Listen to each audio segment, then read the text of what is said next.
Conseguimos ver a sua apresentação, Matheus. Quer dizer, ainda não está totalmente na tela, mas a gente consegue ver. Tá bom. Deixa eu só carregar aqui.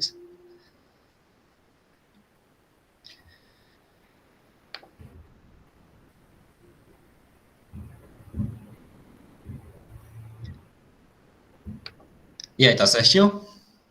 Certinho. Tá bom, então. Então, gente, boa tarde. Meu nome é Matheus. Eu sou estudante Sou graduado na UNB, fiz licenciatura, atualmente fazendo bacharelado e passei no processo seletivo para mestrado para começar no ano que vem. Essa comunicação que eu vou apresentar para vocês foi fruto da minha pesquisa do PIBIC, né, Projeto de Iniciação Científica, no qual eu fui orientado pela professora Regina Del Castanha. E a ideia era analisar a obra Angola Janga, do Marcelo de Salete, que é uma HQ nacional que fala da escravidão. E o título é A História que Não Nos Foi Contada, uma leitura de Angola Janga, de Marcelo de Salete. A obra, então, ela foi publicada em 2017 pela editora Veneta, e no ano que ela foi publicada, ela ganhou o prêmio Jabuti de melhor narrativa em quadrinhos. Ela então vai falar sobre a escravidão no Brasil, né, trazendo luz, então, dando foco para a questão da resistência, que muitas vezes é passado despercebido. Tem muitas ideias erradas sobre esse período, que eu pretendo conversar um pouco com vocês, mas ela vai se centrar principalmente em duas figuras desse período, que é o Ganga Zumba e o Zumbi.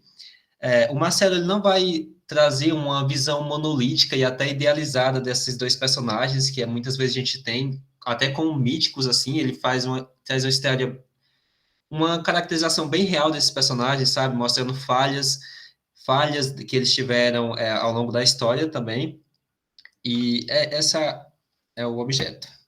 Então, antes de entrar de fato na HQ, eu acho importante só a gente definir também um pouco sobre esse formato, né, de história, que são as histórias em quadrinhos e o estigma que elas carregam, porque geralmente quando a gente pensa em narrativas em quadrinhos, vem à nossa mente aquelas figuras de heróis, né, naqueles uniformes espalhafatosos, aquelas frases de efeitos, mas não, esse gênero narrativo ele se desdobra em outras possibilidades também ficcionais, até de narrativas históricas, como é o caso de Angola Janga. Mas o que seria então a HQ? As HQs elas se caracterizam por uma linguagem predominantemente visual, né, para comunicar com o leitor, e essa linguagem ela se estrutura a partir de cenas individuais, de quadros, que ao serem postos em uma sequência, constroem um movimento narrativo. E o que acontece é que esse estigma social, que muitas vezes a gente associa a HQ, histórias em quadrinhos, a até histórias infantilizadas, por exemplo, quando a gente pensa em histórias em quadrinhos aqui no Brasil, HQs, pode vir logo à mente a Turma da Mônica, por exemplo. Não dizendo que a Turma da Mônica não tem qualidade, mas falando que tem esse estigma de ser uma coisa mais infantil, mas não, está sendo um gênero bastante usado para produzir obras que debatam temas mais importantes e até de uma forma mais acessível para públicos mais jovens, né? Mas o que acontece é que esse estigma ele acaba rebaixando os valores das HQs e tornando mais difícil que elas consigam se destacar no mercado editorial. É claro que a gente tem grandes exceções, né, como essas três que eu trouxe aqui para vocês, ó, Maus, do Art Spiegelman, que vai falar sobre o Art vai contar a história do pai dele, que é um sobrevivente do Holocausto, Persépolis, que é um retrato autobiográfico, que vai falar sobre um contexto de sobrevivência em situações políticas e sociais bastante problemáticas, né? E Pílulas Azuis, que vai falar sobre HIV. E esse estigma que essas obras carregam, ele ainda é mais pesado no Brasil, porque aqui a gente não tem nem grandes livrarias especializadas nesse gênero narrativo, ao contrário de países como os Estados Unidos, outros mais envolvidos que possuem. Mas mesmo com toda essa dificuldade, essas obras conseguiram contornar esse cenário do campo literário. E Angola Janga, por exemplo, se encontra já até publicado em mais de 6 países. Então, eu acho que talvez seja por conta desse tema, né, de tratar de um tema universal, uma vez que Angola Janga em específico aborda a escravidão, que é um tema que construiu e sustenta muitas sociedades ao redor do mundo. Então, já explanando um pouco sobre o que é HQs e esse estigma, vamos falar então sobre essa questão do romance histórico. A Angola Janga é considerado um romance histórico, né? O autor, ele produziu esse livro ao longo de 11 anos de extensas pesquisas, entrevistas com pessoas, visitas ao local onde foi feito o quilombo. Então, ao longo de 11 anos de pesquisas, ele conseguiu construir essa obra Só que ele mesmo fala que toda essa questão geográfica, histórica, esses personagens que ele coloca ali que de fato existiram, tudo isso é costurado pela linha da ficção. Então, essas são características de romance histórico.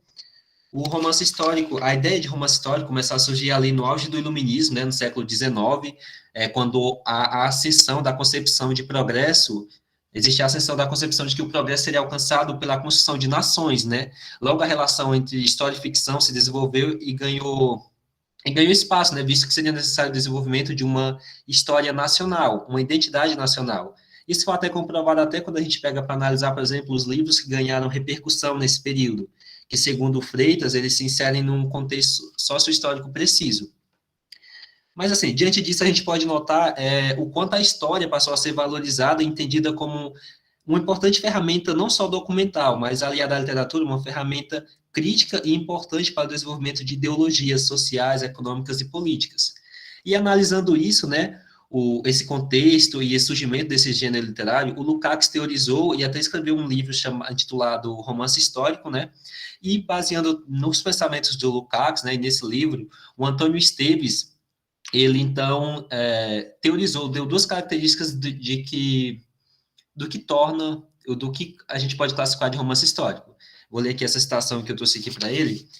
Então, que ele fala que a ação do romance, né, desse tipo de obra, ocorre num passado anterior ao presente do escritor, tendo como um pano de fundo um ambiente histórico rigorosamente construído, onde figuras históricas ajudam a fixar a época, agindo conforme a mentalidade de seu tempo. Sobre esse pano de fundo histórico, situa-se a trama fictícia, com personagens e fatos criados pelo autor. Tais fatos e personagens não existiram na realidade, mas poderiam ter existido, já que sua criação deve obedecer à mais estrita regra da verossimilhança.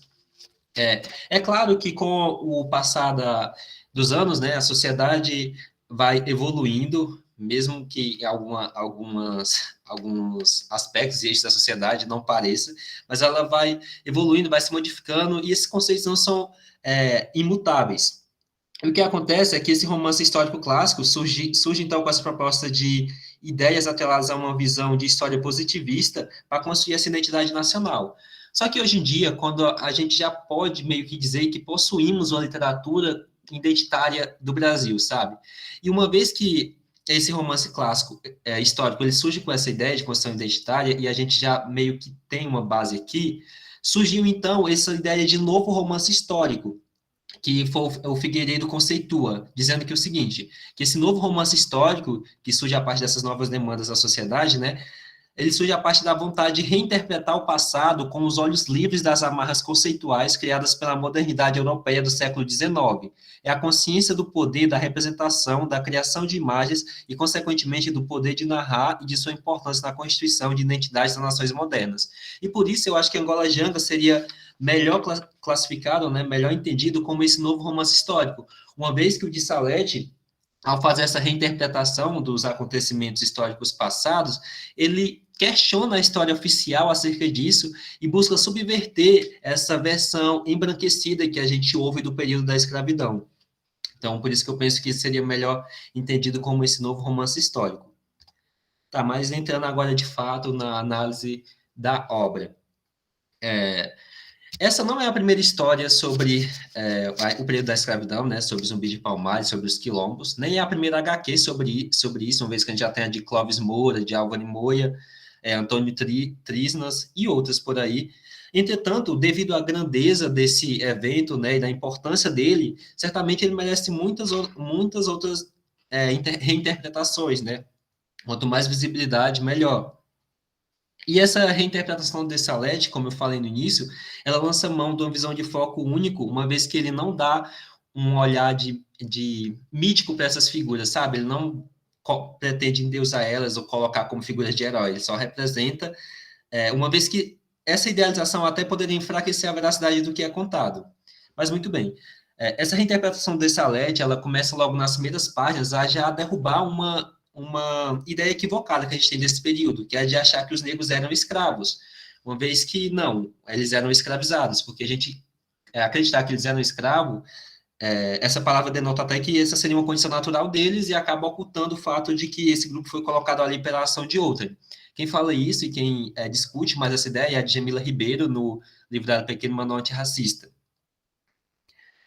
E nesse início também, a gente tem... Porque a primeira cena do livro é de dois negros fugindo, que é o Ozeng e o Soares. E ao mostrar já essa fuga, né, essa resistência, logo na primeira página do livro, ele já derruba essa ideia de que eles eram passivos, essa ideia de que é opressor e oprimido. Mas não, os negros lutavam. E um importante aspecto dessa representação dele é que tem um pássaro que acompanha os negros durante toda essa fuga. Esse pássaro voa baixo quando eles estão correndo, come quando eles param para comer, igual eu sei aqui nessa imagem, e no final do capítulo, quando esses negros conseguem fugir, o pássaro termina o capítulo voando alto no céu. Então, o pássaro simbolizando essa liberdade dos negros. E também, o de Salete brinca muito com essas metáforas, né? Eu trouxe esse outro exemplo aqui, que é dessa personagem que é a mãe de um dono de fazenda, né? Que ela tá doente, e ao lado dela tem Com licença, faltam 5 minutos, tá bom? Eita, tá bom então. Ao lado dela tem essa vela aqui, e quando ela morre, essa vela se apaga. Então, essa chama representando a brevidade da vida. Então, são metáforas como essa que dão um paim para a construção sequencial do de Salete. E assim, se a sensibilidade da obra já ganha contornos com essas metáforas, esses contornos eles são preenchidos com outros recursos narrativos que ele usa, como, por exemplo, o do silêncio.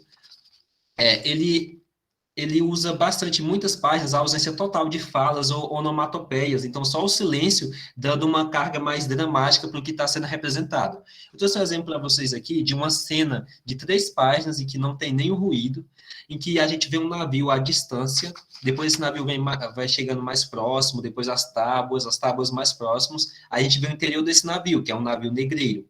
Vai se aproximando do rosto de um negro, né? Depois do olho, e nesse olho tem refletido um menino segurando uma concha.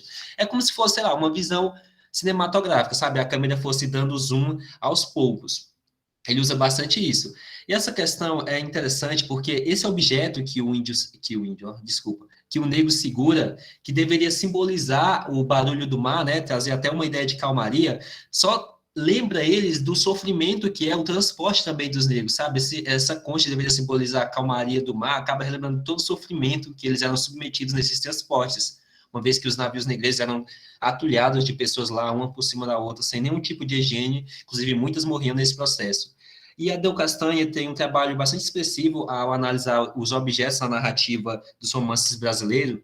Ela diz o seguinte: um objeto pode contar muitas histórias, pode nos reconectar com pessoas e com o passado, pode ser triste ou alegre, pode guardar calor e perfume. São esses objetos vulgares que nos dão dimensão do ser humano e sua temporalidade. E essa concha, como esse objeto que busca reconectar pessoas, acaba só reconectando com o sofrimento que tem. Inclusive, esse menino que é representado é o próprio zumbi. Tá. Já é caminhando para o final, então, que o tempo está acabando.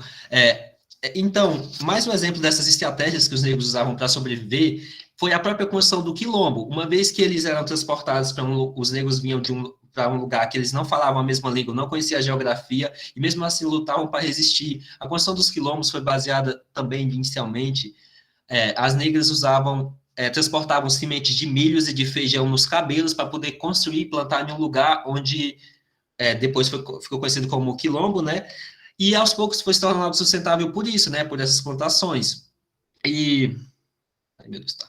Olha, em determinado momento do livro, tem um senhor lá de idade já que tá dando uma aula para os indígenas, né? E fala para a teia de apontando para a teia de aranha, fala que a teia pode ser proteção e ataque.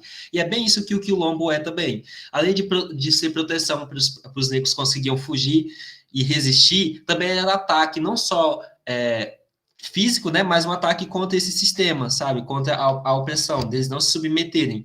E também, quando tem 2 grandes guerras representadas no livro, a gente vê toda a estratégia bélica que os negros usavam para se defender ali dentro. Então, montavam armadilhas em voltas. Então, ao mesmo tempo que o Tata está falando da teia de aranha, também está falando do quilombo, né? Acho que não vai falar dessa parte, já que o tempo está acabando, só queria falar também da última cena do livro. A última cena do livro também, de 2 páginas, a gente tem esse exemplo de silêncio, né, total, e também tem esse exemplo de movimento narrativo. No primeiro quadro, a gente tem uma imagem do espaço, depois da terra, do Brasil, de uma cidade, um beco e a gente vê uma criança negra nesse beco, ela olha uma rachadura, essa rachadura se abre e acaba engolindo ela, né? E ela cai sobre essas engrenagens e é moída. O que a gente entende dessa cena, que é bastante bonita, assim, o jeito como ele constrói e a importância dela para o livro, é que o racismo continua até os dias de hoje, né? Os moinhos estão diferentes, foram substituídos por engrenagens, por maquinarias mais sofisticadas, mas o que esses moinhos, que essas engrenagens ainda moem, é o mesmo negro, a mesma cor. A escravidão, ela está só mascarada por uma falsa ideia de progresso, mas ainda inflige dor e marca os corpos dos mesmos negros e negras. E é por isso que a luta deve continuar, né? Tem uma passagem bem bonita também do Domingos, que é um dos personagens, que ele fala que negro é muito mais que apenas um. E ele teme isso, né? Os brancos temem isso. E tá certo, né? Somos um movimento coletivo de sobrevivência que perdura até os dias de hoje e que resistirá até que as injustiças e opressões sociais, né, e raciais sejam arrancadas da sociedade. E eu acho que era mais ou menos isso que eu tinha para falar hoje aqui para vocês. O tempo está curto e obrigado. Muito interessante, Matheus. Gostei muito do seu trabalho, achei extremamente interessante. E depois, no final, a gente pode conversar mais um pouquinho, tá bom? Okay. Muito obrigada pela sua Eu que apresentação, agradeço tá? a oportunidade. Parabéns. Pessoal, nós estamos observando aqui que a próxima apresentadora, que seria a Carmelinda Carla Carvalho Silva, não está na sala. É isso mesmo? Ou talvez está usando o login de uma outra pessoa? Isso que eu iria perguntar. Que às vezes a gente está, né, com o login de outra pessoa, né, o e-mail e tal, mas acho que não, né? A próxima, então, seria a Régia Agostinho da Silva. Também não? Bem, então, Alba, acho que vamos nos apresentar, né? A próxima seria a Natasha, mas a Natasha me avisou que não vem, né? Então, ela já me mandou uma mensagem, então eu vou passar Neuci, vou passar a sua apresentação. Sim, eu concordo. Pode ser a sua, Neuci? Pode. Então, eu vou passar a sua apresentação na frente, né? Então, a próxima apresentação, né, de hoje, na verdade, é da professora Neuci Alves Coelho Silvestre, da UEM, nossa colega de trabalho, nossa amiga. Ela vai apresentar O Espelho e o Duplo em Dançando no Escuro, de Carol Phillips. Neuci, a palavra é sua. Então, vamos lá. Não deu nem tempo de eu encurtar os slides. Não, mas eu acho que, assim, como a gente tem várias pessoas que estão ausentes, acho que a gente pode, né, passar um pouquinho, não tem problema, né? Porque negociar um pouco o tempo. Negociar um pouquinho, né? E daí também depois para conversar um pouquinho mais, tá? Mas qualquer coisa vocês me avisam, tá? Não, eles vão avisar quando estiver faltando 5 minutos. 15 minutos, avisam 5 minutos, mas se passar uns minutinhos, acho que não tem problema, tá? Sim. Inclusive, se chegarem, né, os que não chegaram ainda, a gente pode colocar, mudar a ordem, né? Uhum, exato. Neuci, a palavra é sua. Então, esse trabalho, ele é fruto da minha tese de doutorado, que eu defendi em 2015, e um dos tópicos que eu trabalhei, né, foi sobre o espelho e o duplo, porque eu trabalhei falando das máscaras da identidade, e aí tinha um tópico, né, da tese que era sobre o espelho e o duplo no romance Dançando no Escuro, do Carol Phillips, que tem o título original Dance in the Dark, publicado em 2005, mas a tradução com a qual eu trabalhei de 2007. Então, vou contar a história, mas conforme eu for falando, eu vou, né, falando um pouquinho aí dos personagens. Então, esse romance, Dançando no Escuro, ele tem o caráter, né, vamos dizer assim, de trabalhar com o mascaramento, blackface, na verdade, e trabalha com a questão do espelho, tanto o espelho de mão quanto o espelho do camarim, né? Então, a gente coloca que o espelho é um marco nesse romance, né? Por quê? Porque a partir do momento que ele coloca a blackface, né? O Bert, que é o personagem principal, então ele faz a blackface e ele se olha no espelho, ele não se reconhece. Então, o espelho e o duplo, né? Quem é o duplo? O duplo é um ele que não é ele, né? Ou seja, é o ele em blackface, é o ele que a sociedade vê, não é o ele que ele vê, né? Então, eu coloquei aqui primeiro falando que o espelho, ele é um artefato, um objeto simples, né? Mas que aos olhos humanos, né, quando tem o jogo de luz e de sombra, ele reflete essa imagem tal como ela é, mas que cabe ao nosso cérebro interpretar essa imagem. E é aí que surge o fenômeno do duplo, ou seja, o sujeito, ao se mirar no espelho, ele interpreta a sua imagem, né, a imagem que está refletida. O sujeito é uno, mas ele se torna dois, né, ao se refletir no espelho. Então, dois, duplo. E a partir desse momento, ele assume uma nova identidade, porque aquilo que ele visualiza agora é a visão do outro em oposição ao olhar que está em frente ao espelho, né? Então, é esse espelho, né, do qual eu falo aqui, que vai propiciar algumas interpretações sobre a imagem do Burt, que é o personagem principal, e vai nortear reflexões e revelações sobre esse eu, que muitas vezes é distorcido, né? Muitas vezes apresenta distorções sobre a própria autoimagem. Então, como eu já disse, o Burt Williams, ele faz uso da blackface para representar o papel de negro. Um negro aparvalhado, um negro abestalhado, né? E ele, como um negro intelectual, ele não aceita esse negro que ele vê no espelho, esse reflexo do negro. Por quê? Porque ele enxerga a imagem de um estranho, né? Então, essa interposição entre a imagem e o referente, né, nos coloca frente à afirmação da diferença, né? Daí falando um pouquinho da identidade. Então, esse homem negro, né, e caricatural, visto no espelho, não é o Burt, ou pelo menos na maior parte de sua vida interior, né, retratado no livro, ele se nega a ver aquilo que é refletido, o que ele vê refletido. Então, quando ele vê a imagem de outra pessoa e não a si mesmo, ele nos remete à teoria de Lacan, né, a teoria do espelho. Não vou falar aqui muito da teoria, né, mas a gente sabe que tem o imaginário, o estágio imaginário, simbólico e do espelho, né?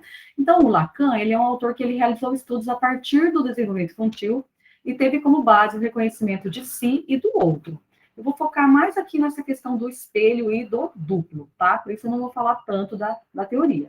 Mas com base na teoria lacaniana, é possível afirmar que o outro só é construído a partir do eu. E o eu é utilizado como ponto de partida de comparação, ou seja, como um modelo, como um paradigma. Nesse caso, existe uma reciprocidade de construção do eu e do outro, pois o eu também se constrói a partir do outro que ele vê.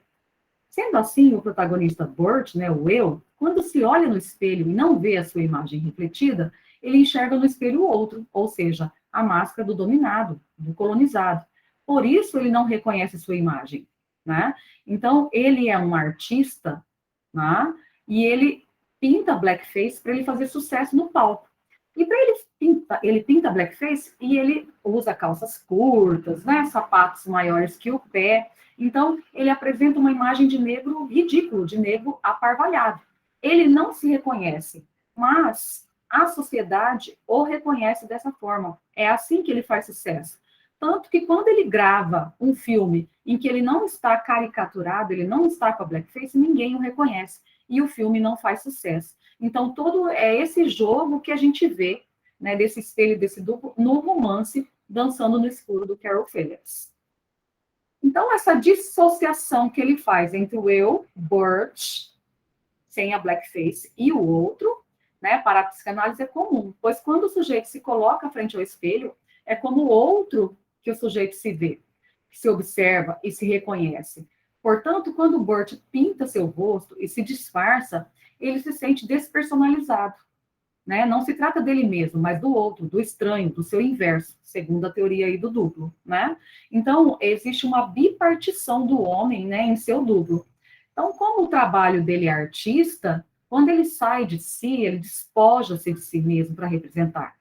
Só que diante do espelho, ele não consegue se reconhecer como um negro caribenho, porque ele não se desvincula da máscara, da blackface. Então, essa é uma tragédia interior do Burt, porque ele não reconhece o verdadeiro eu ao visualizar sua imagem deformada pela pintura facial. E isso faz com que ele se envergonhe de seus antepassados, né, e torna ele dilacerado, né, um sujeito cindido, né, pensando na questão da identidade do rol, tá? Essa perda da identidade, né, ela começa a surgir a partir do momento que ele recusa essa identidade impressa pelo seu personagem, porque ele se representa no palco um negro arrastado, um negro parvo, um negro desastrado, um comedor de melancia, de inteligência questionável, e ele sabe que ele não é assim. Então, o seu não reconhecimento implica numa desfiguração, né? Implica na perda de sua identidade. No âmbito da história, naquele momento do romance, estava acontecendo o Harlem Renaissance, que era um momento em que os negros, com as mentes agudas e inteligentes, se posicionavam de forma política. E de que forma eles se posicionavam? Para acabar com os estereótipos, com os preconceitos disseminados contra o negro. E o Burt, ele faz sucesso justamente porque ele representa um estereótipo do negro, né? Então, ele vai contra a corrente, porque ele está, na verdade, refutando os seus próprios valores, suas origens, seu povo, né? Faltando aí o respeito para com as suas tradições. Então, ele é muito criticado por esses negros, né, da Harlem Renaissance. Quando o Burt se coloca diante do espelho, com a pele enegrecida pela blackface, ele se sente tomado por uma sensação de estranhamento, né? Por quê? Porque ele enfrenta a descoberta do seu outro, que é o estereótipo do negro, que eu já comentei com vocês, né? Então, aqui tem uma passagem do romance, que diz assim: ao se olhar no espelho, ele sabia que havia desaparecido, e entendia que a cada noite ele tinha que se redescobrir antes de deixar o teatro.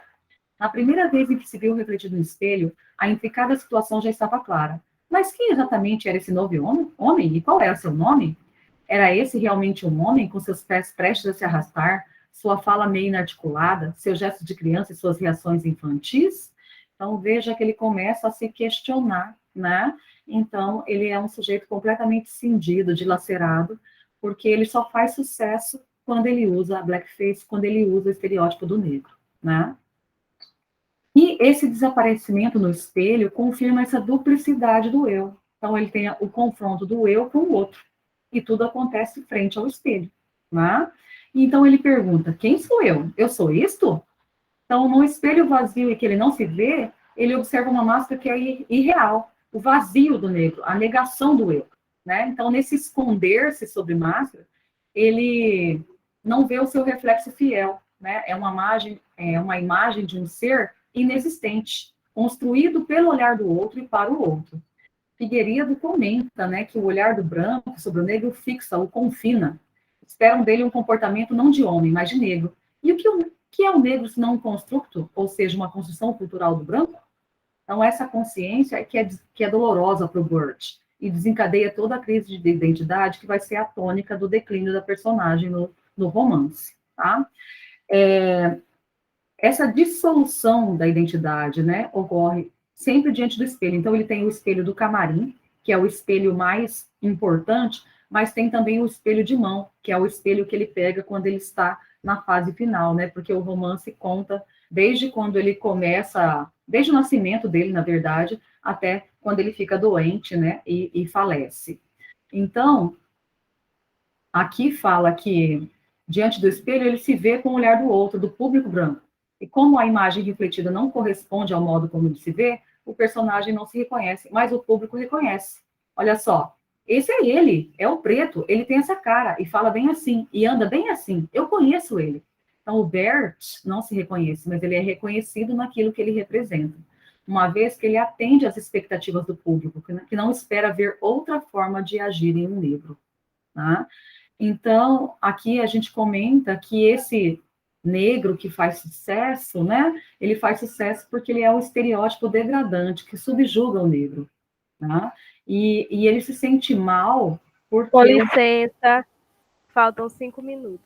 Tudo bem, estou terminando já. Porque o pai também o vê nessa situação, a esposa, né? Então, ele se sente como se a sua identidade não fosse aquela, né? Como se houvesse uma identidade distorcida, alheia à pessoa que se reflete. Né? Então, olha só um exemplo do texto, né? E na primeira vez em que se viu refletido no espelho, o coração afundou como uma pedra, pois sabia que esse não era o homem que ele reconhecia. Esse era a fantasia de outra pessoa. E a não ser que conseguisse fazer desse ninguém alguém, ele sabia, seus tímpanos explodiriam em algum momento com a dor causada pela risada do público. Na primeira vez em que se viu refletido no espelho, seu coração afundou. Foi em Detroit, em 1896. Então, aqui a gente tem duas forças, né? A força interna do Burt, que nega a máscara, expressando uma visão negativa de si próprio, né? E a força externa do espelho, que no caso é o público.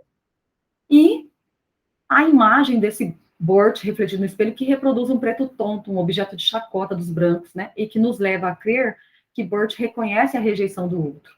Então, ele coloca essa máscara negra, né? Que é uma máscara social, que é a caracterização do negro, e ele obtém o reconhecimento do público branco, tá? E quando ele grava, ele apresenta um filme em que ele não tem essa máscara, ele não é reconhecido, tá? E aí eu falei um pouquinho aqui do mascaramento, né, da blackface, explicando rapidamente o uso da máscara, porque a sociedade exige esse mascaramento, ele só faz sucesso por esse mascaramento, né? E aí tem a questão do estereótipo que eu comentei com vocês, que ele fala que ninguém vai pagar para ver o homem negro ser ele mesmo, né? Então ele tem que construir uma personagem em conformidade com o estereótipo do negro. E aí, por isso que fala que ele desliza um dedo para dentro do pote, que ele elabora um semblante que sugere o triunfo do veludo negro sobre o meu próprio ébano no claro. Então, no meu camarim, a noite triunfa sobre o dia. Olho a minha pele se tornar negra, mas este não sou eu. Veja que todo o tempo ele está questionando. Quem é esse eu que está no espelho que não sou eu?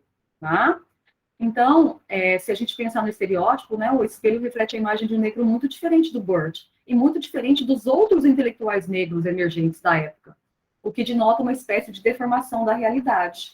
Então, como assinala Baba, o estereótipo, né, que é a sua principal estratégia discursiva, é uma forma de conhecimento e de identificação que vacila entre o que está sempre no lugar já conhecido e algo que deve ser ansiosamente repetido. Então, no caso aqui, a gente tem uma repetição, né? O estereótipo produz um efeito de verdade pela constante repetição.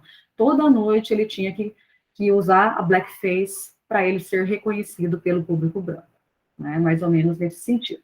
Já falei da identidade dividida, então vou pular um pouquinho aqui.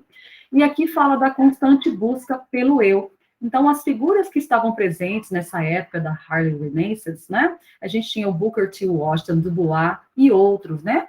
E eles eram alvo de reconhecimento por suas capacidades. Então, era um grupo de intelectuais negros que era a realidade naquele momento. E que assustava os brancos justamente por serem opostos às imagens que eles mesmos criaram. Ou seja, né? Um terreno desconhecido no qual os negros não eram desajeitados, não eram comedores de melancia, como o texto retrata, né? Então, por esse motivo, o sucesso de Burt também representa uma sinalização para o público permanecer no terreno conhecido. Então, essa busca pelo eu, pelo respeito do público, vai revelar a busca pela própria identidade. Quando ele recebe o aplauso estrondoso continua, mas o Burt, ele não volta a se virar para o público. Porque, nesse momento, o que ele quer é algo que ele suspeita que nunca terá, o seu respeito. Então, ele luta para conquistar a deferência de uma plateia que o enxerga como um crioulo comum, não só no palco, como fora dele. Né? E aí, para fechar, pegar lá a última parte, que eu sabia que não dava tempo, né? Deixa eu ver aqui o olhar da esposa, o olhar do pai, a atuação. De certa forma, eu comentei tudo, né? Mas aqui, para fechar, diz assim, o olhar que o branco lança para Burt confirma o que ele próprio vê no espelho após a maquiagem retinta, que ele é um preto.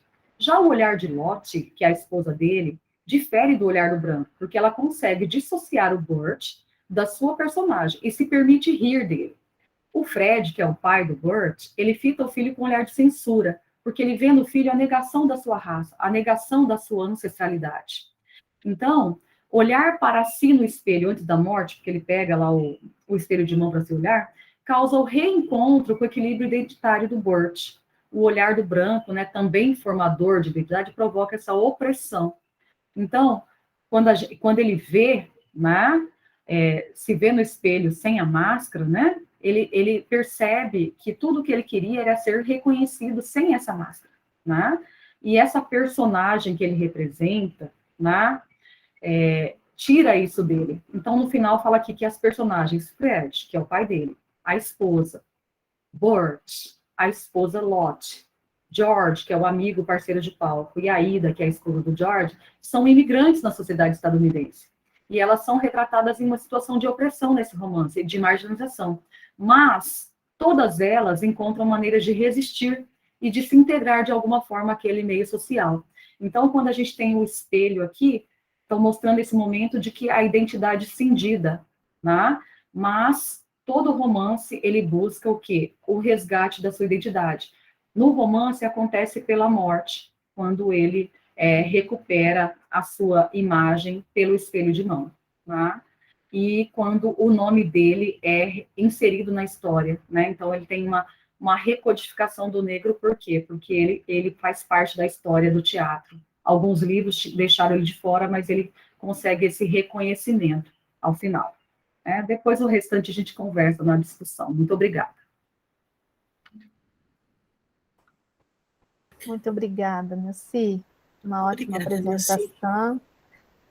Esse romance é belíssimo, né? Então, acho que a gente pode conversar um pouquinho depois, falar um pouquinho mais. Eu gostaria de saber se alguns dos apresentadores, né, a Carmelinda ou a Régia, estão na sala. Porque daí a gente passa a palavra para vocês. Não? Então, Alba, acho que seremos nós. Manda ver. Deixa eu colocar aqui para a gente.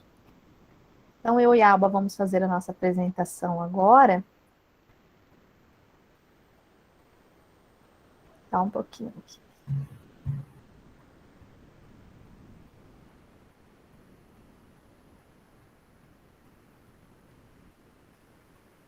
Acho que vocês já estão vendo, né? Bem, pessoal, então, como eu já falei, sou a Érica, e aí eu vou trabalhar junto com a Alba hoje. Nós vamos falar na nossa apresentação de hoje sobre o apocalipse pós-colonial, papel das distopias nas escritas literárias de maiorias minorizadas, né? Então, vamos lá. Quais são, né, os objetivos dessa nossa apresentação hoje? Então, nós vamos lá, olha lá, observar 2 obras escritas por autoras consideradas das maiorias minorizadas. Só um pouquinho. Também vamos provar que novas formas de escrita pós-colonial catalogadas como fantasia e distopias lançam mão da tradição cultural e da denúncia para discutir assuntos históricos e atuais sobre seus povos e culturas originários.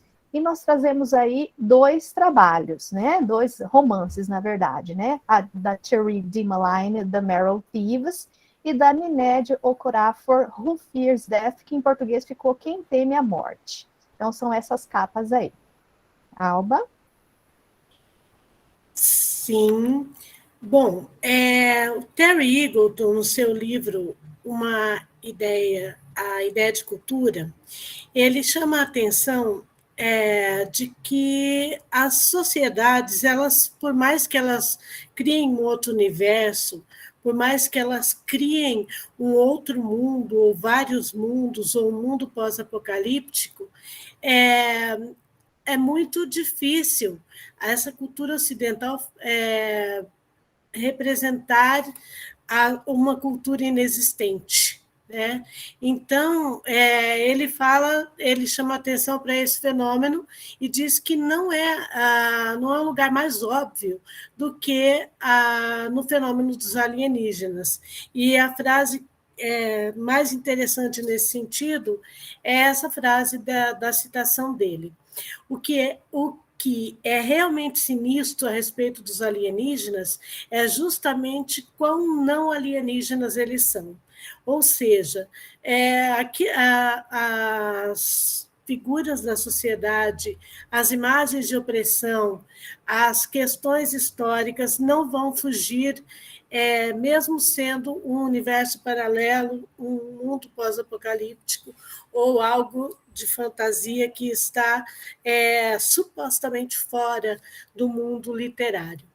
E então nós podemos pensar que as obras de fantasia elas podem certamente discutir essa realidade e também as relações de dominação colonial. E a partir disso, então, que nós vamos trabalhar com o nosso corpus, né? Com o nosso corpora, e que são 2 obras distópicas pós-coloniais. Pode passar, Érica.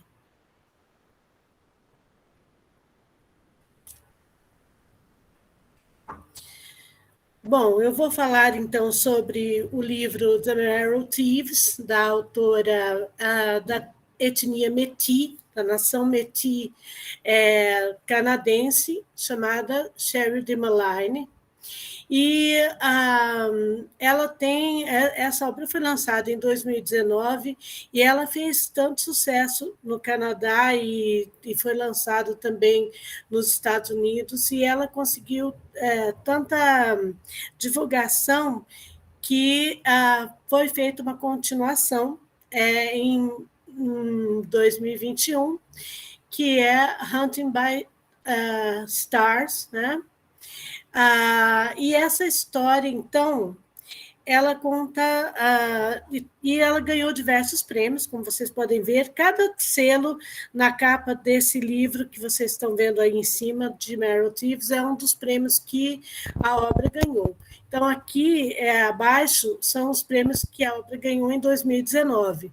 Então, no Canadá foi extremamente premiada e a planejamento já era para ter saído, mas devido à pandemia nós não sabemos como que vai ser feito, mas já era para ter saído uma versão cinematográfica. Pode passar. Bom, a história ocorre no mundo pós-2049, é a única referência de ano que nós temos. O mundo foi destruído, então, pela poluição e por cataclismos, né? Ou seja, uma realidade não tão diferente da que nós vivemos, e os humanos remanescentes, que são poucos, perdem a capacidade de dormir e sonhar. Então, o que acontece? Existe uma substância que só pode ser encontrada na medula óssea dos indígenas, e eles passam a ser perseguidos, porque essa substância é a única que consegue produzir uma espécie de remédio que faz com que as pessoas consigam dormir e sonhar. Porque a gente sabe que quem não dorme acaba ficando totalmente louco, e isso é cientificamente provado, né? Então, os grupos de indígenas sobreviventes, porque então eles passam a ser caçados e levados para lugares que primeiro são chamados de escolas e depois são chamados de fábricas, mas a gente sabe que quando eles são levados para essas fábricas, o que acontece é que as medulas ósseas são retiradas do corpo e que essas pessoas que estão lá vão morrer. Né? E então os grupos que tentam sobreviver, porque há uma perseguição imensa, inclusive com próprios indígenas entregando os outros indígenas por dinheiro e tudo mais, mas esses grupos que sobrevivem, eles passam a fugir em direção ao norte para tentar se livrar. E aí nós temos o protagonista da história, que é o French, e ele ele perde a sua família, então no início do livro ele tenta fugir com o irmão dele, porque ele já perdeu o pai e a mãe, mas o irmão dele é levado para que ele possa se salvar. Então, ele encontra um grupo pequeno que também está fugindo, liderado por Mig Wans, que é o único adulto de uma idade, único jovem adulto, mas existem vários adolescentes e uma anciã, que é a Minerva. Pode passar, Érica. E durante toda a obra, então, o que vai acontecer? Eles vão estar fugindo desse grupo, então vai haver momentos em que alguns são capturados, em que eles vão tentar voltar para salvar, e toda a história, então, tanto é um romance de criação, um romance de educação, né? E também é esse romance de fuga. Bom, o que essa obra tem de interessante que poderia mostrar quão não alienígenas são os alienígenas da história? Toda essa opressão que os indígenas estão sofrendo passa a mostrar essa relação colonial. Quer dizer, os brancos perseguindo os indígenas não é novo na história, e isso é altamente simbólico. Essas fábricas, onde os indígenas são levados para doar a sua medula, como eu disse, não consegue ser produzida em laboratório, por isso ela é retirada diretamente das pessoas e provoca morte, né? Ela lembra muito as residential schools, que é um sistema de destruição da população e da cultura indígena que existiu no Canadá entre 1831 e 1997, e essas residential schools, então, eram onde os indígenas eram levados supostamente para ser educados na cultura branca, mas muitos morriam, e outros, havia tortura, havia abusos, todos os tipos de abuso, e a Minerva, que é a anciã da história, ela é uma dos sobreviventes das residential schools, porque 1997, para quem é muito jovem, pode parecer muito tempo, mas, na verdade, é muito pouco tempo. Então, nós ainda ouvimos, lá no Canadá, muita gente que sofreu terrivelmente nessas boarding schools, nessas residential schools, contando suas histórias. E, gente, é de chorar. Bom, Minerva e Miigwens, então, eles são os adultos desse grupo, e eles são os contadores de história, eles são os portadores da tradição. Eles vão, então, ensinar a linguagem, ensinar a cultura, ensinar no meio do caminho, enquanto eles estão fugindo, a fazer todos os tipos de coisa, como, por exemplo, caçar, orar, fazer rituais, e o sonhar em própria linguagem, na linguagem indígena, é o que salva, é o que faz com que se quebre o ciclo de exploração e morte que vai destruir os indígenas. Então, a Minerva é capturada e enquanto eles estão tentando tirar a medula óssea dela, ela começa a cantar na língua original dela, e a máquina se quebra, quer dizer, aquela velhinha totalmente frágil que sobreviveu à perseguição das residential schools consegue quebrar, destruir uma fábrica. Então, ela é o símbolo da tradição indígena, que vai continuar sobrevivendo e que vai, então, conseguir sobreviver mesmo com a opressão e a tortura. Pode passar, Érica. Bom, então nós vemos que a obra ela é altamente simbólica com relação à resistência, porque ela vai mostrar essa luta e essas buscas pela representação da comunidade perdida. Então, não só uma nova família do French, mas também a busca da preservação da tradição, da vida em comunidade. E isso vai acontecer em vários grupos que vão aparecendo no meio no decorrer da narrativa.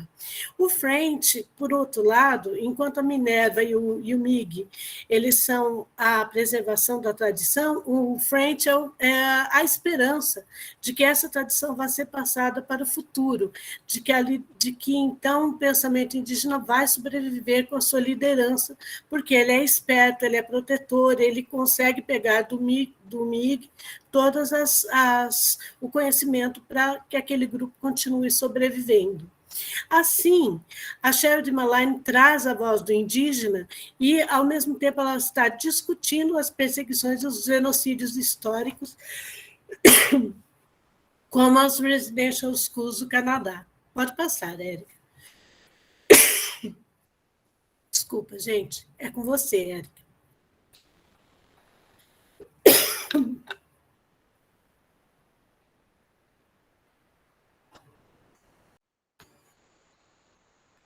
Sua vez, Érica. Acho que aconteceu alguma coisa. Olá, pessoal, desculpa, minha conexão ficou ruim aqui, então vou dar continuidade. Então, a obra que dá continuidade nessa discussão sobre as distopias e a fantasia, né, o gênero, fantasia, distopia, nessa comunicação, é essa aí que vocês estão vendo, Quem Teme a Morte, de 2010, escrita pela Nnedi Okorafor, que é uma escritora nigeriana estadunidense, né? Então, a obra, gente, ganhou vários prêmios, né, que concernem justamente essa questão, né, da literatura de fantasia e tudo mais. Então, são, né, 3 prêmios que ela ganhou e também concorreu aí a outros 2, dentre eles o Nebula Award, né, o prêmio Nebula, que é o maior prêmio para a literatura distópica, fantasia e tudo mais. Enfim, vamos falar um pouquinho, né, sobre essa obra. Essa obra abarca o que a gente denomina de afrofuturismo, né? Ela traz, então, uma noção do que seria um futuro em que os negros existem, né? Diferentemente, por exemplo, de obras que nós estamos acostumados a ler, de ficção científica, em que não existem personagens negras, né? Como se o futuro fosse desprovido, totalmente embranquecido. É raro a gente encontrar uma personagem negra, tanto no cinema, quanto também nos romances futuristas, né? Dos romances que tratam, né, dessa questão da fantasia, né, do espaço, enfim. E aí, então, nessa obra, a gente pode vislumbrar justamente isso. Personagens negras fazendo parte deste futuro, né, desse mundo aí lá para frente, né, que a gente não tem realmente noção de quando exatamente que acontece essa história. Então, o que seria ali o afrofuturista, o que seria o afrofuturismo, né? De acordo com a UOMA, seria, olha lá, afrofuturistas redefinem a cultura e as noções de negritude para hoje e para o futuro, tanto quanto uma estética artística, quanto como uma estrutura para a teoria crítica. O afrofuturismo combina elementos de ficção científica, ficção histórica, especulativa, fantasia, afrocentricidade e realismo mágico com crenças não ocidentais. Em alguns casos, é um revisionamento total do passado e especulação sobre o futuro repleto de críticas culturais, né? Então, realmente, são histórias que vão abarcar essas personagens, né, mostrando a sua vivência, muitas vezes pertencentes aí a um futuro distópico, um futuro destruído, como é o caso aqui desse romance que a gente tem em questão, né? Então, Quem Teme a Morte, como eu falei, né, se passa num futuro distante, numa África pós-apocalíptica. Então, um holocausto nuclear teria acontecido e esse holocausto dizima grande parte da população africana. Após esse evento, então, a África está dividida entre dois povos, por assim dizer. Os Nuru, que têm a pele mais clara, e os Okek, que têm a pele mais escura. Então, assim como aconteceu no nosso passado e acontece no nosso presente, os sujeitos de pele mais clara passam a tentar, não destruir, no romance, destruir, né, esse povo mais, né, que tem a pele mais escura. Então, eles seguem, né, os Nurus, eles seguem o que eles denominam de o grande livro, que seria um livro, como eu posso explicar, de profecias, né, enfim, é como se fosse uma nova Bíblia, né, que faz esses povos se guiarem por ele. Então, o que eles vão fazer? Eles vão tentar dizimar os Okek, porque eles têm o poder para isso, né, o grande livro lhes dá o poder para isso. Então, uma vila dos Okek é totalmente destruída, uma mulher consegue fugir e ela é abusada, né, num deserto por um Okek, por um Nuru, né? Então, ela é abusada sexualmente, ela engravida e ela vai ter, então, a heroína da história, né? Que é a Onie Sonwu, acho que é alguma coisa assim, né? Ela é chamada de Onie na obra. Ela é uma Ewu. O que é uma Ewu na obra? É um sujeito miscigenado, né? Que tem, então, né, um pouco do sangue Nuru e um pouco do sangue Okek. Então, ela já é, por si só, por ter nascido, né, miscigenada, ela já é colocada às margens, né? Mas esse nome dela é Quem Teme a Morte. Foi dado por sua mãe, porque sua mãe percebe, né? Sua mãe já era um sujeito especial, né? Que tinha dons especiais, e ela também passa isso para a filha. Então, essa menina, ela vai ser treinada por um xamã e vai se tornar uma grande feiticeira. Qual que é a missão dessa personagem? É acabar com o genocídio do seu povo, né? Então, ela vai treinar esses poderes, aprimorar suas habilidades para, então, ela poder derrotar, né, o povo, né, que os oprime, né, os Nuru. Então, ela vai fazer de tudo, enveredar por grandes aventuras, seguida de seus amigos, e passar por diversas situações de opressão, de perigo de morte. Nós observamos na obra também um grande foco na destruição da identidade das mulheres. As mulheres são sempre oprimidas dentro da obra, né? Uma destruição dessa identidade muito forte. Enfim, né? Então a protagonista ela tem esse papel, então, de trazer a paz para o seu povo. Então, o que a gente observa, né? O que tem de interessante nesse romance em relação à teoria pós-colonial que a gente está falando aqui, né? Nós observamos uma dominação colonial muito forte, né? Os Nuru, munidos com a certeza de que são um povo escolhido, eles são brancos, né? Eles têm a pele clara, eles decidem dizimar uma população inteira. Através do quê? Né? Então, assassinatos, violência sexual, a tomada de suas terras, a escravização e tantos outras estratégias. Observamos, então, que há uma objetificação de um povo inteiro, principalmente, como eu disse, do corpo feminino. E a Rathburn, ela vai dizer o seguinte, olha lá, à luz da crítica literária sobre o gênero afrofuturismo e a teoria da necropolítica, Onye Son-woo representa centenas de anos de objetificação racial e sexual, e, ao mesmo tempo, simboliza uma possibilidade futura para as mulheres negras obterem agência. Então, ela é, vamos dizer assim, essa personagem é muito interessante porque é um romance futurista e a personagem principal, né, a heroína da história, é uma mulher, né? Então, há uma total inversão dos valores, por exemplo, patriarcais, que estão muito fortes na lógica colonial. Então, ela subverte isso, é ela quem vai ter o poder, né, de transformar a sua sociedade. E, ao fazer isso, ela traz também certo reposicionamento das personagens e das mulheres, das personagens femininas e das mulheres daquela sociedade. Alba?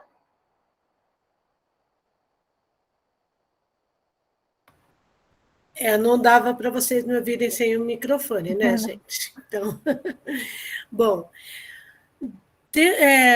disso que a gente discutiu aqui, então, nós podemos ver que a presença dessas personagens não brancas em romances distópicos ou fantasia é muito importante, inclusive, pelo olhar dos próprios autores da escrita da diferença, das maiorias minorizadas.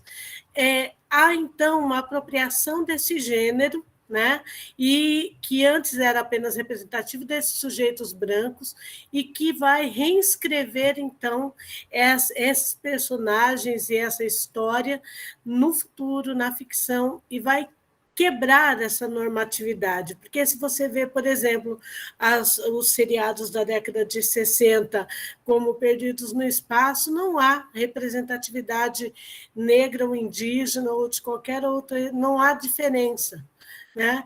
E aí, dessa forma, então, nós percebemos que as relações de poder são discutidas, assim como as opressões e as injustiças sofridas durante a história. Então, esses assuntos históricos vão sendo retomados, vão sendo rediscutidos, mesmo tanto um passado histórico quanto um presente, ou que vão aparecer nesse futuro distópico e que também não é tão impossível de acontecer. Isso vai, então, carregar essa proximidade com a ideia de Eagleton sobre quanto os alienígenas e outros seres de fantasia, né, como que eles são capazes de descrever essa sociedade em que vivemos e, ao mesmo tempo, dar voz a essas diferentes etnicidades, a voz da diferença, as maiorias minorizadas. Bom, acho que o principal era isso, Érica. Você quer falar? Exatamente, aqui estão algumas das nossas referências, né, que nós utilizamos ao longo do nosso trabalho. Esse aqui é o nosso contato. Agradecemos imensamente, né, esse momento, né. Enfim, a gente só pincela o trabalho mesmo, porque não tem jeito da gente falar muito, ainda mais que nós estamos aqui em análise com 2 romances, né. Mas era isso, gente. Muito obrigada. Inclusive, eu tenho uma coisa para falar sobre o seu romance, Érica, depois. Tá bom, vamos conversar. A gente conversa depois. Não hoje, agora mesmo, não tem problema. Agora mesmo, então tá bom. Bem, pessoal, eu acho que agora a gente pode abrir, deixa eu ver só se, né, os 2 apresentadores que não tinham chegado ainda, que seria a Carmelinda e a Régia, vocês estão aí Não entraram? Bem, então acho que a gente pode proceder às discussões, né, Alba? Sim. Inclusive, primeiro nós vamos tecer algumas considerações, né? Se você quiser, Érica, eu posso começar. Sim, por favor. E depois a gente abre para todo mundo fazer perguntas, fazer comentários, né? Que nós temos gente aqui, pessoas maravilhosas que podem, com certeza, também trazer contribuições e comentários e questões aos trabalhos que foram apresentados, né? Bom, com relação ao Matheus, nossa, Matheus, eu não conhecia esse trabalho e eu achei maravilhoso o trabalho que você fez, porque eu e a professora Érica trabalhamos com literatura infanto-juvenil, eu na graduação, ela na pós, e trabalhos como Persépolis e o Diário Absolutamente Verdadeiro de um Índio de Meio Expediente são graphic novels que faz com que a gente realmente problematize toda essa questão que você está falando, né? E a parte da narrativa das imagens, da análise que você fez das imagens, eu achei maravilhosa. Você tem algum respaldo, um questionamento que eu gostaria de fazer depois que eu terminasse a minha colocação? Você tem algum conhecimento? Você estuda a questão das imagens separadamente? Você tem algum trabalho teórico que sustente isso, ou você vai pelo viés da literatura, né? Porque eu achei tão interessante essa tua visão que você teve das análises das imagens, que eu fiquei em dúvida com relação a isso, né? Com relação à Turma da Mônica, realmente, todo mundo conhece a formação básica do Maurício de Souza, né? Mas eu não sei se você sabia que existe a Turma da Mônica Jovem, que é uma geração, que é a Mônica, o Cebolinha, todo mundo crescido, inclusive feito em forma de mangá, que é muito bom, né? Sobre o Matheus, que eu gostaria de falar era isso. Eu não sei como que a gente faz a dinâmica, Érica. Eu acho que o Matheus pode responder, né, Alba? Então, manda ver. Tá, então, gente, eu estou um pouco agoniado, porque eu não sei se... Eu acho que é a minha conexão, porque eu não estou conseguindo mais enxergar vocês, nem minha câmera também está ligada. Mas, enfim, muito obrigado, Alba, pelas considerações. Então, falando sobre essa questão da leitura de imagens, uma das coisas que a professora, a Regina, falou logo no início é que não poderia, em nenhum momento, deixar de analisar as imagens, porque quando a gente trabalha com HQ, esse gênero narrativo mesmo, ele se sustenta por imagens, né? Ainda mais quando a gente fala do Marcelo de Salete, que ele não costuma usar muitas falas e onomatopeias, então a gente meio que fica realmente preso por essa questão de analisar as imagens. E um dos textos que eu li durante o trabalho foi um livro Desvendando Quadrinhos, que é do Scott McCloud, que é um livro em quadrinhos sobre quadrinhos. Então, nele, o autor fala um pouco sobre esse estigma social que ele mesmo tinha sobre os quadrinhos, e ele também, a gente vê o quanto que esses quadrinistas prezam pela representação, sabe? Porque dá muito trabalho fazer todo esse desenho. Então, tudo que está desenhado ali tem uma utilidade, sabe? Ele não fez ali à toa. Então, quando a gente vai analisar obras de HQ, realmente é muito importante você dar essa atenção. Então, assim, o respaldo que eu tinha foi esse insight que o McCloud me deu, né? De tipo, realmente está desenhado, tem um motivo. Então, vamos tentar interpretar isso. Mas foi com esse olhar mais literário mesmo, sabe? De ser uma coisa subjetiva, de mexer com as emoções. Então, analisar, ter em mente o que a obra está falando, né? Qual que é o tema dela, e a partir disso, por que aquilo está ali, sabe? Por que aquele objeto está em cena. Então, também foi muito importante os textos da professora Regina sobre objetos, porque ela analisa isso, né? Se aquele objeto está em cena, tem alguma utilidade. Então, ir atrás disso. E eu acho que era isso, né? Essa pergunta. Tá, sobre a Turma da Mônica. Eu realmente não acompanho muito a Turma da Mônica jovem. O que eu sabia era que algumas autoras jovens, né, mulheres, foram convidadas para escrever histórias com personagens da Turma da Mônica jovens. Mas eu não tinha me tocado que realmente deveria ter também em formato de quadrinhos. Existe já faz anos a Turma da Mônica Jovem, mas eu não sei quem continua produzindo, né? Mas é bem interessante. E sabe um comentário, um detalhe? Aquele mosaico, um dos mosaicos que você mostrou, que parece que são vários desenhos formando um desenho só, quer dizer, várias pequenas unidades formando uma grande unidade, me Aham. lembrou muito o mangá Reida, que é produzido por indígenas do norte do Canadá, os Reida, só que eles fazem também esse tipo de ilustração em forma de mosaico, quer dizer, às vezes você tem que juntar todas as folhas para você obter a figura total, porque, na verdade, eles vão se juntando, né? Pode Ah, falar. legal, não conhecia, vou anotar aqui para procurar depois. É que existe essa publicação só em inglês e não é muito fácil de conseguir, mas é extremamente interessante. Você quer falar alguma coisa para o Matheus, Érica? O Alba, eu ia só falar que na hora que o Matheus estava apresentando, eu já corri na Amazon para colocar no meu carrinho. Tá muito barato, não, quase Ah, R$ 60, mas não. já tá lá. Eu, Tá eu, bom. eu tô namorando ele ainda, nós estamos num relacionamento muito sério com o romance. Não, mas achei Fantástico. interessantíssimo, até porque, assim, uma obra que ganhou o prêmio Jabuti, né? Então, assim, realmente uma obra, né? E o Jabuti é o prêmio máximo, né?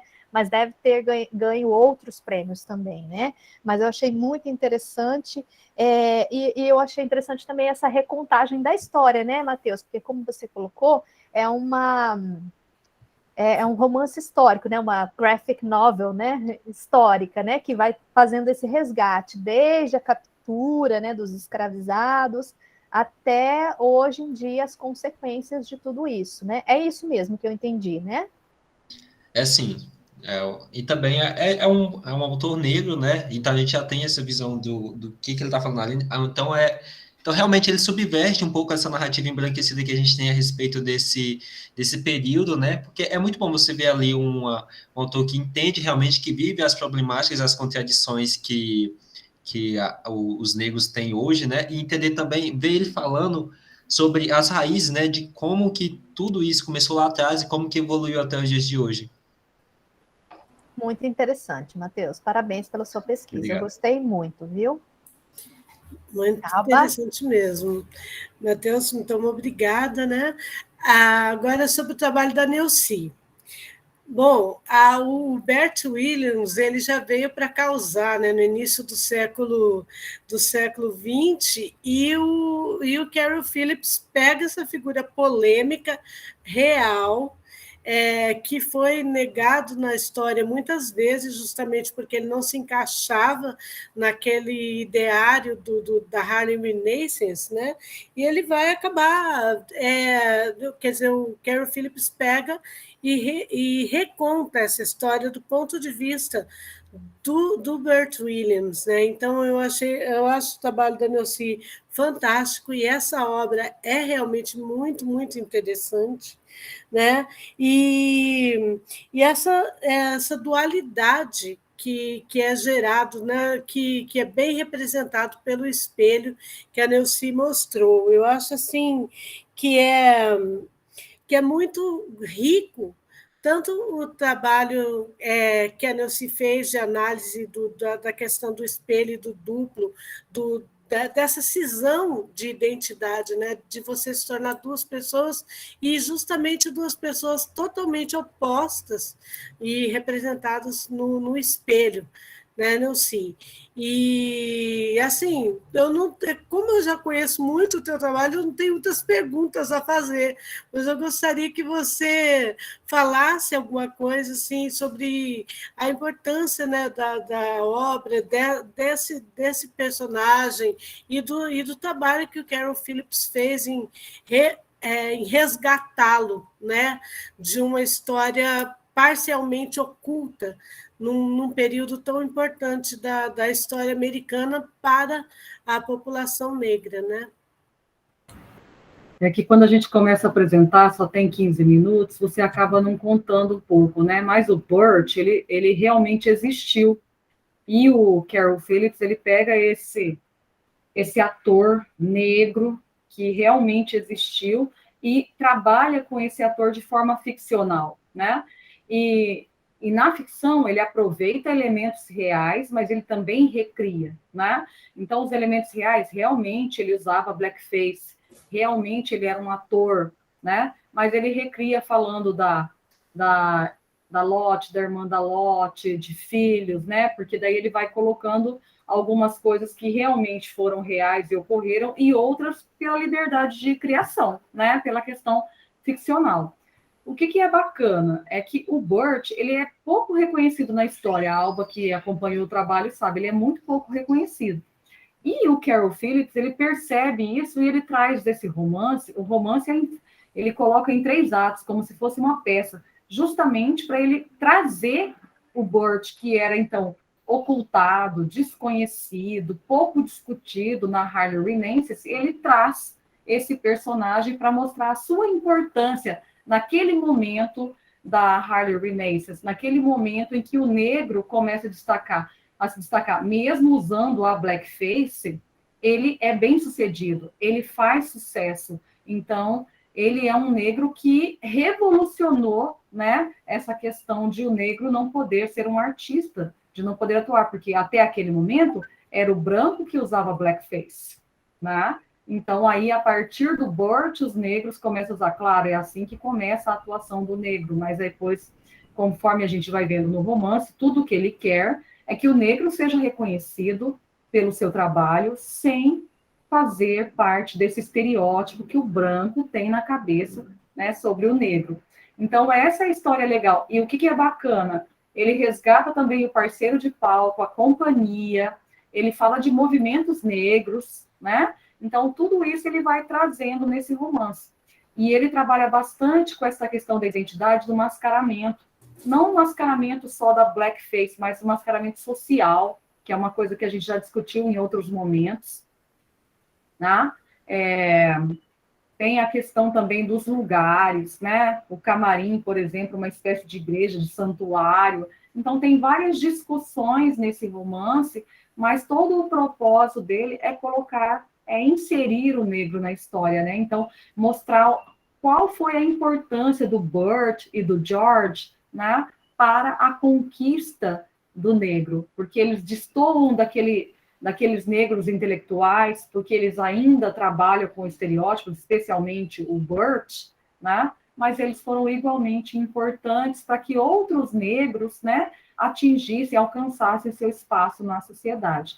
Então, por isso é um romance que se destaca, foi traduzido em várias línguas, né? O Carol Phillips, bastante importante, professor, né? Escritor, vários livros excelentes, né? A gente conheceu o Carol Phillips por intermédio do professor Thomas, mas a gente se apaixonou, já tenho vários outros livros dele, né? E ele está sempre trabalhando com essa temática da identidade e da recodificação do negro, né, na sociedade. Não sei se era isso, Alba. Está ótimo, Nilce. Parabenizar mais uma vez o teu trabalho. Parabéns, Nilce. Um trabalho extremamente interessante, né? Até para a gente reescrever. Eu achei interessante porque as apresentações de hoje, elas lidaram com a história, né? Eu achei muito legal, né? Porque, né, o do Mateus, ele vai fazer esse resgate, né? Desde a escravização até o momento presente, né? Que é um romance histórico. E o da Nilce também, né, Nilce? Porque é um resgate de uma personagem, né, que realmente existiu, né? Não é só ficcional, mas que realmente existiu, mas que era visto sempre de forma caricata, ou, assim, realmente esquecido, né, pela história, praticamente, assim, do teatro e tudo mais. Então, eu achei muito interessante, porque essa reinscrição dessas personagens, né, no seu agir enquanto, né, sujeito que tem uma identidade, não apenas aquela figura também, né, que a gente está acostumado a ver até hoje, né? Quer dizer, em quais espaços o sujeito negro é bem quisto, né? Ele é bem recebido, né? Então, nas artes, nas palhaçadas, né? No futebol. Então, né? Não que isso seja negativo, né? Isso é um ponto positivo, mas a gente não está acostumado a ver esse sujeito por trás disso, né? Então, ele não é só aquela personagem que aparece ali, né? Ela é mais do que isso, né? E ele pode estar onde ele quiser, né? Ele pode estar onde ele quiser. Então, eu achei bem interessante. Mas já conhecia também seu trabalho, né, de outras apresentações aí, né, e tudo mais. Fiz parte aí, né, do dia que você defendeu também, né? Enfim. Mais alguma Bom, coisa, dona Já não Alba? é um trabalho, já não é um trabalho novo, né? Mas é engraçado que cada vez que a gente vai apresentar alguma coisa, você se empolga, né? Como se fosse a primeira vez que estivesse lendo o trabalho e lendo o romance de tão interessante que é é, porque né? a obra é maravilhosa, né? Aliás, né, todas as obras que foram trabalhadas hoje aqui são divinas. Aliás, Érica, eu só queria fazer um comentário da obra que você trabalhou, porque eu acho bem interessante, é que não dá tempo de colocar na apresentação que a gente fez, mas eu acho que é importante abordar, é que esse livro, que Quem Teme a Morte, ele vai abordar um assunto histórico, problemático, ele vai colocar o dedo numa ferida cultural muito complicada na África, que é a questão da circuncisão feminina, né? Que é impedir a mulher de ter prazer. Então, tem toda essa problematização, porque é uma cerimônia que as meninas são obrigadas a passar, né? Inclusive, a própria protagonista, né, não tendo obrigação de participar, ela quer participar porque ela quer, digamos assim, se enturmar na sociedade, né? Mas é uma problematização de algo que ainda ocorre em algumas etnicidades na África e que é altamente problemático, né? Então, além de todos esses aspectos que a gente levantou, ainda tem esse que eu fiquei lembrando a hora que você estava falando. É verdade, Alba. Eu não falei porque, assim, né, são, né, as várias coisas que a gente tem que falar, né? Mas realmente, e é interessante que é igual você falou, a protagonista, ela não precisa passar por isso, porque ela é marginalizada, ela é uma EU, né? Ela é um sujeito que foi fruto de um estupro, né? Ela Então, é assim, marginalizada entre os marginalizados, né? exatamente, né? Dentro da sua própria sociedade, ela é marginalizada porque ela é miscigenada, né? Vamos assim dizer. E o que é interessante é que ela quer se enturmar, ela quer fazer parte, ela quer, de alguma maneira, né, estar no mesmo patamar que as outras meninas, né? Então, ela não é obrigada a passar pelo ritual, né? Mas ela quer, ela deseja isso, né? E é interessante que depois, com o passar do tempo, né, um romance que vai contando desde o nascimento até ela atingir 20 anos, né? Então, assim, vai contando a história dela. Então, é interessante porque daí, quando chega num determinado momento, o xamã que está treinando suas habilidades, né, que está fazendo esse poder que existe nela, né, desabrochar de fato, né, ele fala, você tem que ser inteira novamente, né, se você não recuperar esse pedaço do seu corpo, né, perdido, você não vai conseguir, né, ser realmente uma feiticeira tão forte quanto você pode ser, né? Então, aqui já é a autora, né, mostrando essa mutilação do corpo feminino, né? Como que as Como privação do poder mesmo, né? exatamente, como privação do poder, né? Quer dizer, você corta uma parte do corpo da mulher para que ela não sinta, né, no caso, né, não sinta prazer, mas para que ela não seja uma mulher, né? Para que ela não se agencie e tudo mais, né? Então é bastante interessante, porque daí, ao recriar, né, o seu ímen, né, desculpa, o seu clitóris, né? Essa moça, ela realmente passa a ter, né, assim, a ter mais potencialidades e tudo mais. Então, é simbólico, né, por um aspecto, porque essa personagem, ela não pode ser completa, né, porque ela passou por essa violência, né. Enfim, acontecem muitas outras histórias relacionadas ao corpo, a exploração da mulher dentro dessa obra, né. Ela chega num local, por exemplo, em que todas as mulheres são objetificadas, né? São usadas como prostitutas, né? Então ela está andando na rua, alguém tenta abusar dela, né? Porque ela está passando por aquela cidade, ela não é daquela cidade. E alguém tenta abusar dela e ninguém liga, né? Ela grita por socorro e ninguém liga. Quer dizer, aquilo era uma coisa comum, né? Esse abuso do corpo da mulher, né? Essa marginalização, violência era bastante comum, né, nessa história.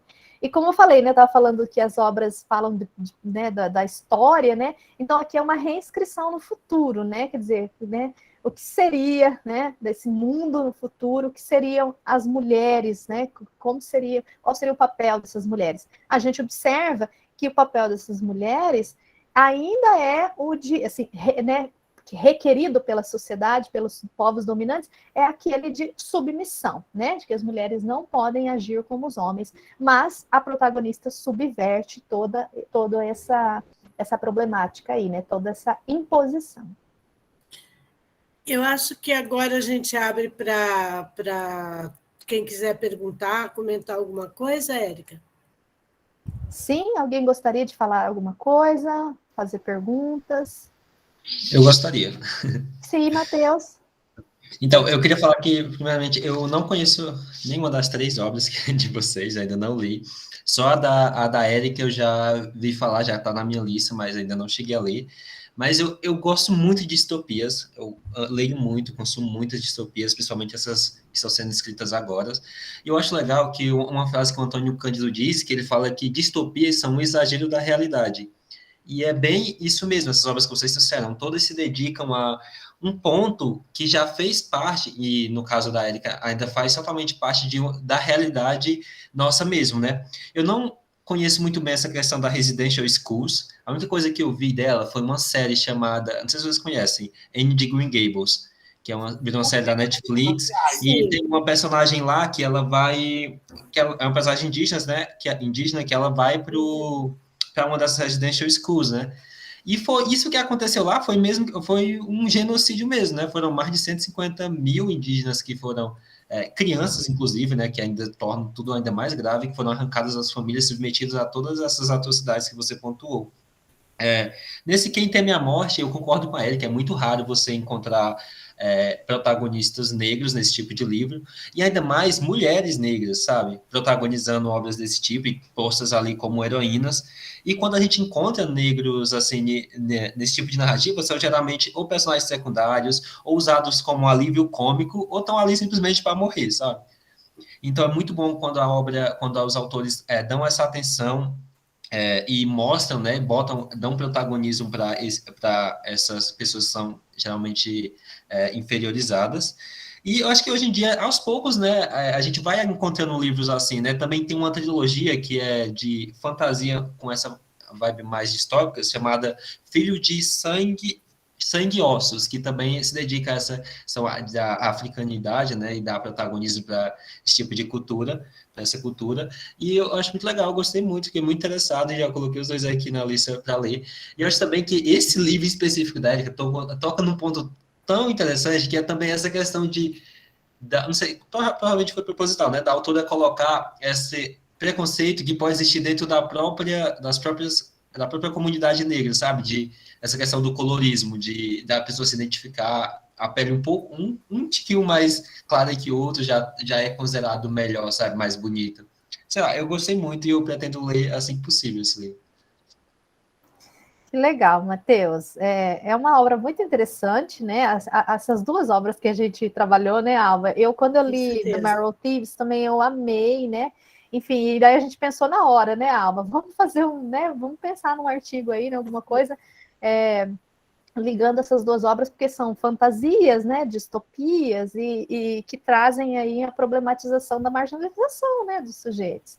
E, enfim, esse outro que você falou está na minha lista, já comprei, mas eu não consegui ler ainda, né? O Filhos de Sangue e Ossos, da Tomi ADM, né? Também é africano.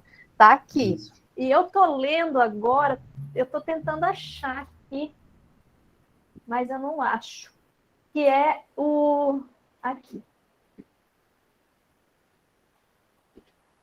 Deixa eu pegar aqui. Ó, esse aqui, ó, Sangue Dourado.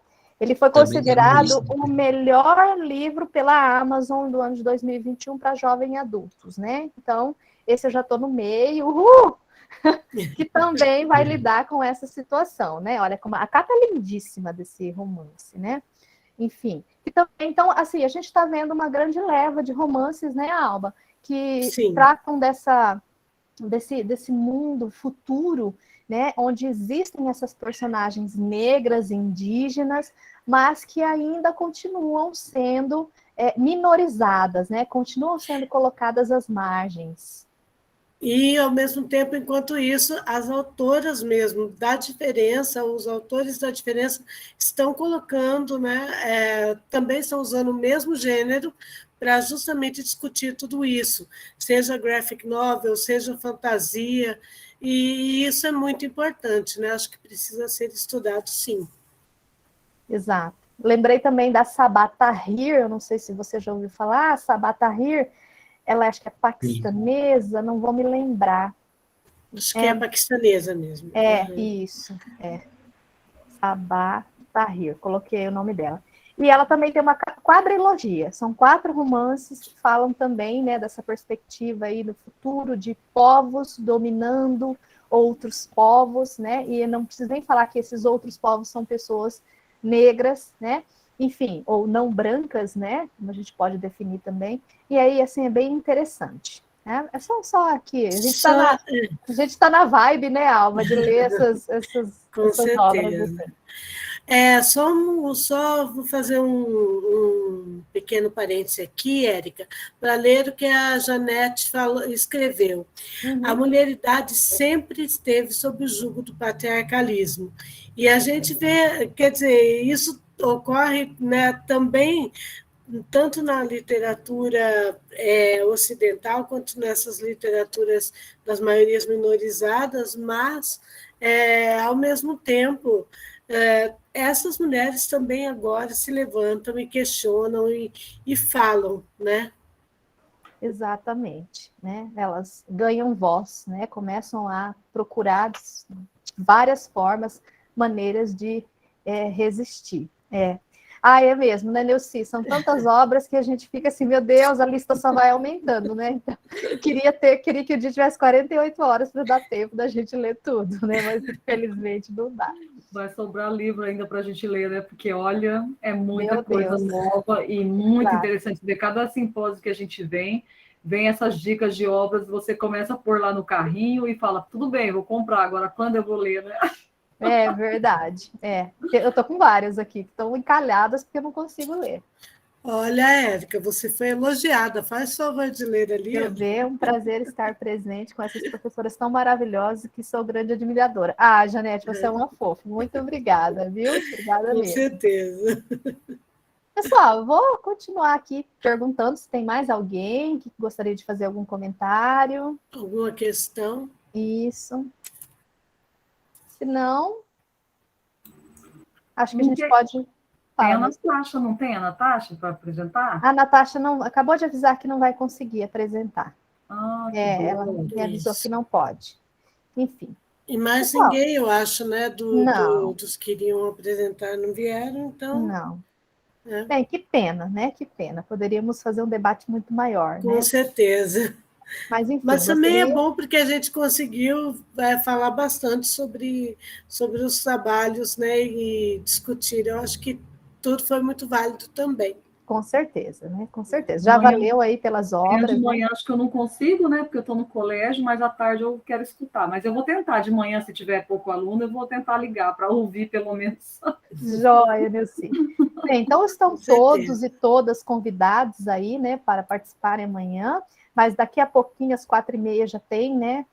Mais palestra aí do evento, então participem, porque tem bastante coisa interessante. Inclusive, se o Luiz ou a Luciana quiserem falar da programação, né, antes da gente encerrar a sessão. Luiz Fernando e a Luciane? Uhum. Acho que não, Alba. Não. Oba, boa tarde. Boa tarde. Pois é, daqui a pouco às 4h30 nós teremos a mesa 1 no YouTube do Silicute, tá? Deixa eu só verificar aqui o título para passar para vocês. Eu também não estou com ela aqui. Só um minutinho. Acho que é erotismo na literatura. Isso, né? Exatamente, olha que tema interessante, né? Aí, daqui a pouco, quando vocês finalizar, tem um intervalo, tá? E aí depois a gente retoma às 4h30. Tá, joia. Os Gente, ouvintes não têm nenhum comentário, nenhuma pergunta? creio que não, Luiz. Bem, então, acho que eu gostaria de agradecer a todos e todas, né, Alba, pela participação. Gostaria de agradecer ao Luiz e também a Luciane, que estavam aí com a gente, né, nos auxiliando. E, enfim, sigam aí conosco. Amanhã tem mais da nossa, né, do nosso simpósio, mas também estão acontecendo outros. Isso, de manhã à tarde. Estão acontecendo outros também, né? Participem do evento. Gente, muito obrigada. E até a próxima. Tchau, tchau. Tchau. Tchau, tchau, gente. Muito obrigado, viu, gente? Parabéns. Até amanhã. Obrigada. Agradecemos a vocês.